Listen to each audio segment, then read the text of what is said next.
AB education में आप सभी का हार्दिक स्वागत और हार्दिक अभिनंदन है। आज हम हिंदी विषय के वर्ण विचार के बारे में अध्ययन करने जा रहे हैं। तो सबसे पहले जो वर्ण विचार है उसके बारे में अध्ययन करते हैं।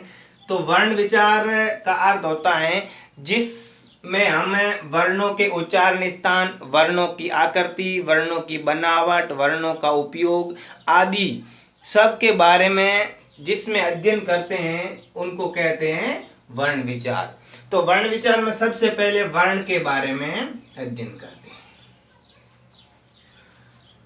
वर्ण भाषा की वह सबसे छोटी इकाई है जिसके क्या नहीं किए जा सकते हैं, खंड नहीं किए जा सकते हैं या उनका विभाजन नहीं किया जा सकता है, उनके टुकड़े नहीं किए जा सकते, ये ध्यान रखना है। तो वर्ण वह है जो भाषा की क्या है, सबसे छोटी इकाई है, सबसे छोटी इकाई है और जिनके क्या नहीं किए जा सकते, खंड नहीं किए जा सकते या इनका विभाजन नहीं किया जा सकता है या इनका टुकड़ा नहीं किया जा सकता है। देखो वर्ण की और भी परिभाषा हो सकती है कि वह मूल ध्वनि जिनके खंड या विभाजन नहीं किए जा सकते हैं उनको वर्ण कहते हैं या वह ध्वनियों का समूह जिनके खंड या टुकड़े नहीं किए जा सकते हैं वर्ण कहलाती है, या वह ध्वनियों का समूह या प्रतीक जिनके खंड या टुकड़े नहीं किए जा सकते हैं तो उनको क्या कहते हैं, वर्ण कहते हैं। ध्यान रखना है। तो वर्ण की क्या परिभाषा होती है कि वर्ण भाषा की वह सबसे छोटी इकाई है जिनके क्या नहीं किए जा सकते हैं, टुकड़ा नहीं किए जा सकते हैं, या भाषा की मूल इकाई जिसे क्या है, खंड नहीं किए जा सकते, उसको वर्ण कहते हैं। यानी कि वर्ण उस मूल ध्वनि को कहा जाता है जिसके खंड नहीं किए जा सकते हैं, उसे क्या कहा जाता है, वर्ण कहा जाता है। यानी कि वह मूल ध्वनि जिनके खंड न हो उसे वर्ण कहते हैं। अब उसके बाद में इसको भाषा की मूल इकाई माना जाता है, यानी कि ये सबसे छोटी इकाई भी है और इसको क्या माना जाता है, मूल इकाई माना जाता है। इसको मूल इकाई क्यों माना जाता है, यानी कि भाषा की मूल इकाई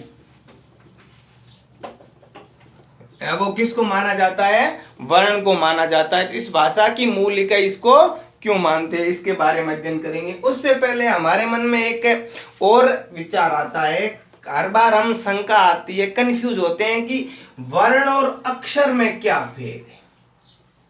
हम बहुत बार ये गलती कर लेते हैं कि हम अक्षर को क्या बैठते हैं, शब्द समझ बैठते, जबकि अक्षर है वो शब्द नहीं है।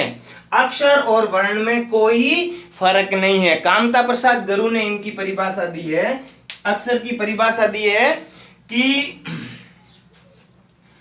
स्वर या स्वरांत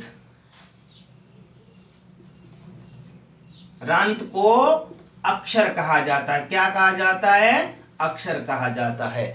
स्वर या स्वरांत को अक्षर कहते हैं। तो स्वर ही क्या होता है, वर्ण होता है। देखो हम एक उदाहरण लेते हैं, जैसे हमने ये लिखा है कमल। अब इस कमल शब्द के अंदर जो वर्ण है उनकी संख्या निकालते हैं। के प्लस ए, में प्लस ए और ले प्लस ए, यानी कि जो के अंदर ए की उच्चारण है, ये ए क्या है, स्वर, में के अंदर स्वर का उच्चारण है और ले के अंदर भी ए नामक स्वर का उच्चारण है। अब इस के का टुकड़ा नहीं किया जा सकता है, इस ए का टुकड़ा नहीं किया जा सकता है, मैं का टुकड़ा नहीं किया जा सकता है, इस ए का खंड नहीं किया जा सकता है, इस ले का और इस ए का, इन सभी का क्या नहीं किया जा सकता है, खंड नहीं किया जा सकता है। इसलिए इनको क्या कहा जाता है, वर्ण कहा जाता है। इनको क्या कहा जाता है, वर्ण कहा जाता है। तो ये स्वर या स्वरांत को क्या कहा जाता है, अक्षर। अब ये जो अक्षर है इसका भी हम अगर टुकड़ा करें तो समझ में आ जा सकता है। इसका पहला है शब्द ए और उसके बाद में है श्रेय। श्रेय का मतलब होता है जिनका हाश नहीं हो, जिनकी हानि नहीं हो, जिनके टुकड़े नहीं हो, जिनके विभाजन नहीं हो, तो जिसका ए आगे आता है प्लस अक्षर बनता है, यानी कि वह ध्वनि इकाई जिनके टुकड़े नहीं हो, श्रेय नहीं हो, उसको क्या कहा जाता है, अक्षर। तो आपको इस शंका का समाधान हो गया, वर्ण ही क्या होते हैं, अक्षर होते हैं। यानी कि स्वर या स्वरांत को क्या कहा जाता है, अक्षर कहा जाता है। अब हम डिस्कस करेंगे कि भाषा की मूल इकाई वर्ण क्यों कहलाती है।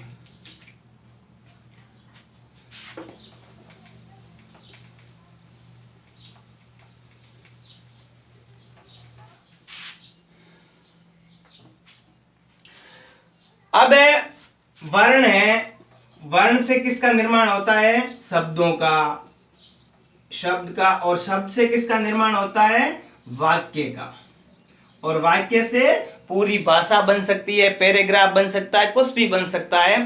तो इस प्रकार से जो सबसे पहले आई है, मूल है, इसलिए वर्ण को भाषा का मूल कहा जाता है। अब कैसे, देखो, जो वर्ण होता है, वर्णों की सार्थक समूह को क्या कहा जाता है, शब्द कहा जाता है। यानी कि जो वर्ण है, उन वर्णों का जो सार्थक समूह है उससे क्या बनता है, शब्द बनता है, और शब्दों के सार्थक समूह को भी क्या बनता है, वाक्य बनता है। अब मान लीजिए हमने ये लिख दिया क, ख और ग। अब इसमें वर्ण है, क, ख और ग तीनों वर्ण है, लेकिन इसको हम शब्द नहीं कह सकते हैं। शब्द क्यों नहीं कह सकते हैं, क्योंकि इसके अंदर सार्थकता नहीं है।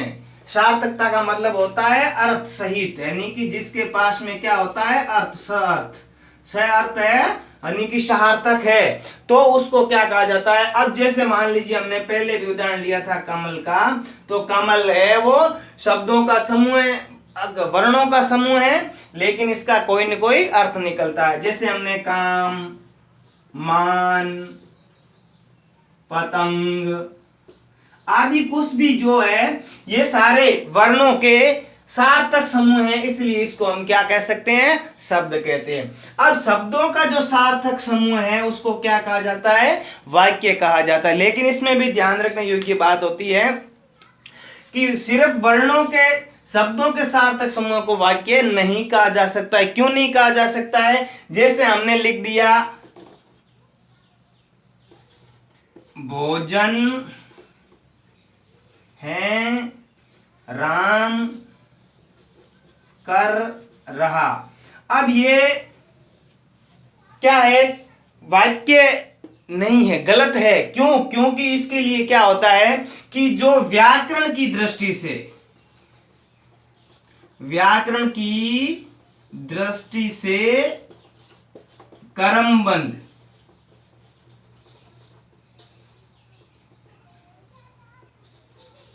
सार्थक समूह को, सार्थक समूह को क्या कहते हैं, वाक्य कहा जाता है। ध्यान रखना है। अब व्याकरण की दृष्टि से ये क्या होना चाहिए, कर्मबंध होना चाहिए। अब व्याकरण के लिए कर्मबंध है, जो वाक्य में सबसे पहले क्या आता है व्याकरण की दृष्टि से, यानी कि सबसे पहले क्या आता है, कर्ता, उसके बाद में आता है कर्म, उसके बाद में क्रिया, और उसके बाद में क्या आती है, सहायक क्रिया। तब जाकर क्या बनता है, वाक्य का निर्माण बनता है। जैसे हमने पहले वाला उदाहरण लिया, राम ने भोजन